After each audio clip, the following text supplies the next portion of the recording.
ये खबर पारुल यूनिवर्सिटी द्वारा प्रस्तुत की गई है। क्या ममता बनर्जी अपनी ही बनाई पार्टी के संविधान में फंस गई है? क्या तृणमूल कांग्रेस अब दो हिस्सों में बंटने की कगार पर है? और क्या चुनाव आयोग ममता बनर्जी से उनकी पार्टी और चुनाव चिन्ह तक छीन सकता है? एक एक करके इन सभी सवालों के जवाब आपको देते हैं। पश्चिम बंगाल की राजनीति में एक बड़ा राजनीतिक संकट खड़ा होता दिखाई दे रहा है। जिस तृणमूल कांग्रेस यानी कि टीएमसी को ममता बनर्जी ने खड़ा किया, आज उसी पार्टी पर उनका दावा चुनौती के घेरे में है। वजह सिर्फ बगावत नहीं बल्कि पार्टी का अपना संविधान बताया जा रहा है। मामला अब चुनाव आयोग तक पहुंच चुका है और आने वाले दिनों में इसका असर सिर्फ तृणमूल कांग्रेस ही नहीं बल्कि पूरे बंगाल की राजनीति पर पड़ सकता है। दरअसल मामला ये है कि बंगाल विधानसभा चुनाव में मिली हार के बाद तृणमूल कांग्रेस के भीतर असंतोष की खबरें सामने आने लगी। इसी बीच मई 2026 में पार्टी के अंदर बगावत हुई और ऋतव्रत बनर्जी की अगुवाई में एक अलग गुट सामने आया। इस गुट ने दावा किया कि वही असली तृणमूल कांग्रेस है और उसने अपने स्तर पर संगठनात्मक चुनाव भी करा लिए हैं।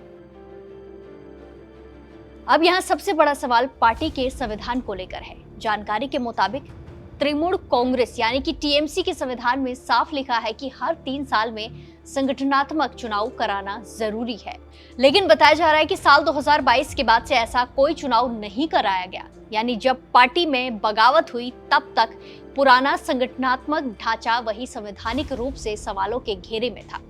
यही बात अब ममता बनर्जी के लिए मुश्किल बनती दिखाई दे रही है, क्योंकि बागी गुट का कहना है कि जब पुराने पदाधिकारियों का कार्यकाल ही खत्म हो चुका था और नए चुनाव नहीं हुए तो मौजूदा नेतृत्व का दावा कमजोर हो जाता है।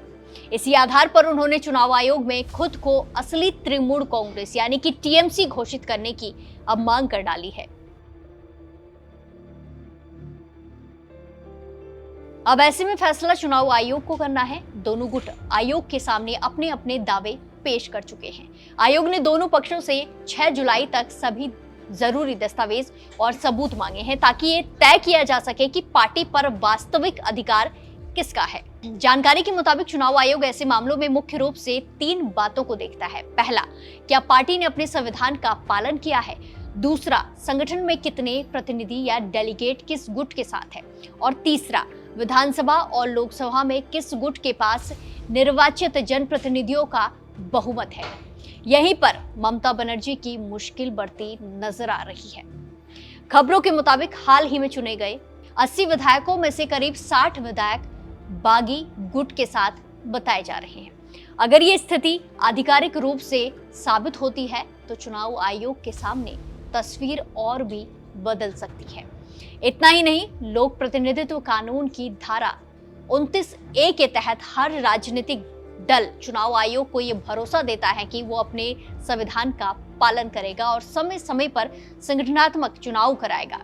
यदि आयोग को लगता है कि किसी पार्टी ने अपने ही संविधान का पालन नहीं किया है तो गंभीर परिस्थितियों में उसकी मान्यता रद्द करना या फिर चुनाव चिन्ह पर फैसला लेने जैसे कदम भी उठाए जा सकते हैं।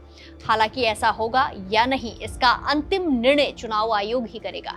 यही वजह है कि ये मामला केवल तृणमूल कांग्रेस की अंदरूनी राजनीति तक सीमित बिल्कुल भी नहीं रह गया है। अब ये एक संवैधानिक और इसी के साथ कानूनी लड़ाई बन चुका है। अगर चुनाव आयोग बागी गुट के पक्ष में फैसला देता है तो बंगाल की राजनीति में बड़ा बदलाव देखने को मिल सकता है। वहीं यदि ममता बनर्जी अपना पक्ष मजबूत तरीके से साबित कर देती है तो पार्टी पर उनका नियंत्रण बरकरार रह सकता है। फिलहाल पूरे देश की नजर चुनाव आयोग के अगले कदम पर टिकी है कि क्या कुछ फैसला आएगा 6 जुलाई के बाद। इस मामले में बड़ा घटनाक्रम सामने आ सकता है। आपको क्या लगता है, क्या तृणमूल कांग्रेस टीएमसी का ये विवाद केवल अंदरूनी राजनीति है या फिर पार्टी के भविष्य का सबसे बड़ा संकट बन चुकी है? अपनी राय हमें कमेंट्स में जरूर दें और बाकी देश और दुनिया की तमाम बड़ी अपडेट्स के लिए जुड़े रहिए दैनिक जागरण के साथ। नमस्कार।